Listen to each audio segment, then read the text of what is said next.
actually printed it in the newspaper. And of course this infuriated all the guys that were out there flying. And so a few days after that, we were being briefed. There was an old major that did the briefing for us, and he had been in combat out in the Pacific Ocean. And so he had this drawing up on a blackboard there, and he said, now, we're going to be taking off tonight. He said, here's the mountain. He said, you know, that's the one they hit last week. He said, we're going to be taken right off into that mountain again. He said, now, this is downtown. He drew pictures. He said, now, right down here on this cross street, he said, there's a big 3-story brick building. And he said, if any of you guys lose an engine tonight and you know you can't make it, don't hit the mountain. Try to hit that 3-story building, because that's where they print the paper. So, you know, humor will get you over a lot of things. And this was one of the ways that I think we handled a lot of our problems with.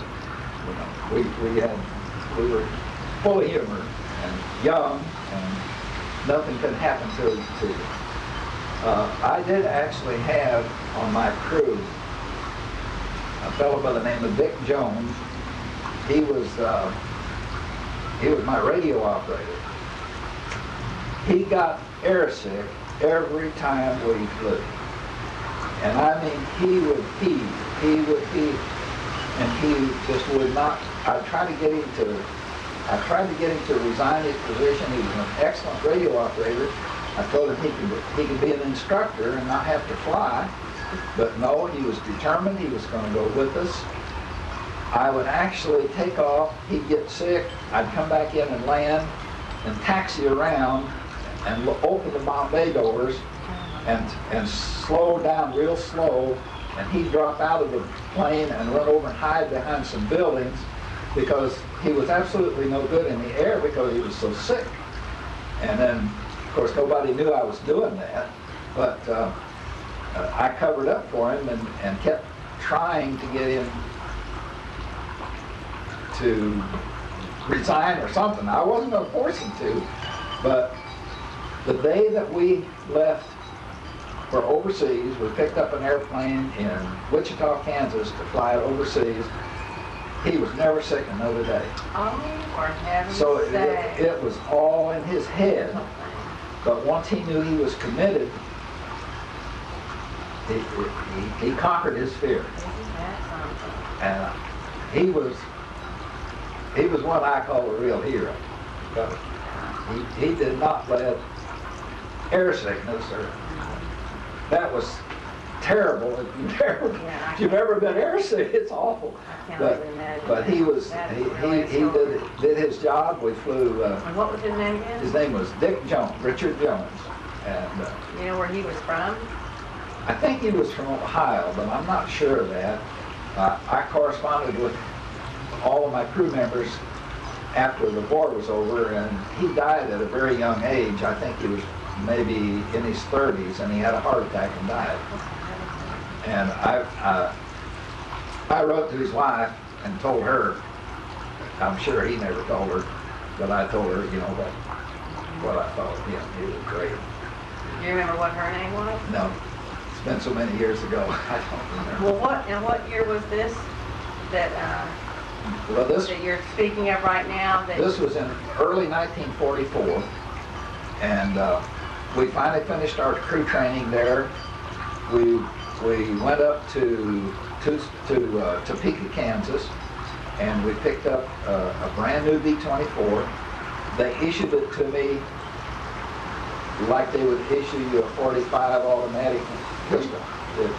It came on a hand receipt, and it was my airplane to do what I wanted to with it. And they told me, fly it, check it out. When you're satisfied, we'll send you on overseas. And so I flew it a little bit, and I decided, well, I was going to go down to Farmington. We were at Topeka, Kansas, and Farmington was within the range of a B-24. So my folks were down there, so I flew down to Farmington, and actually got much too low to be according to regulations.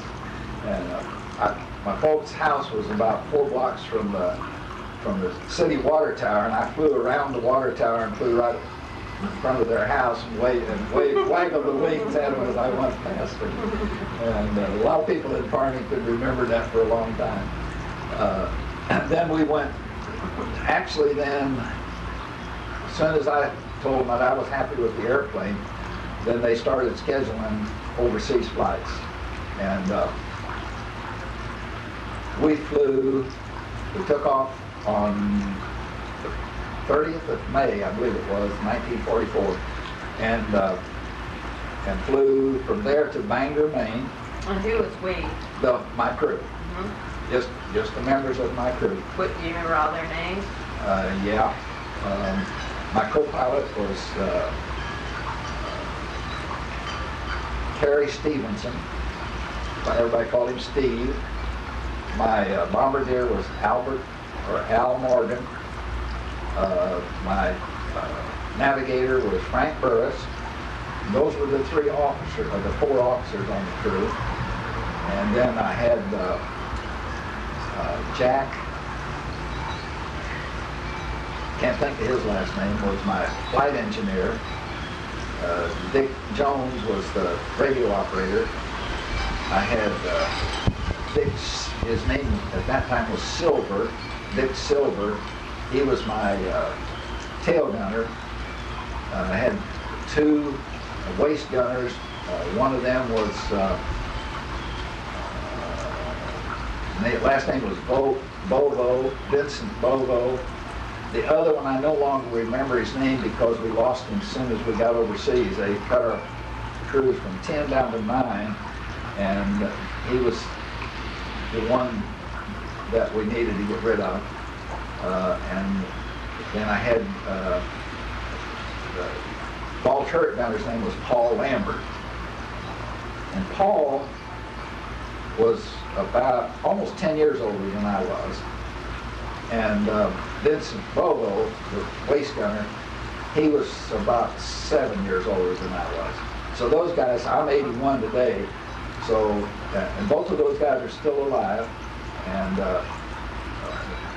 Paul Lambert's been in a retirement home in Des Moines, Iowa for probably 20 years.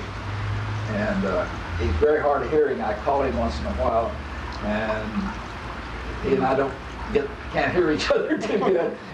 He's very hard hearing anymore. But it's amazing that they're still alive. Dick Jones has died. Al Morgan has died. Frank Burris has died. And Jack, I can't think of his last name, he died a long time ago. So there's only about 4 of us left now. And we got together for many years, but we haven't gotten together now for several years.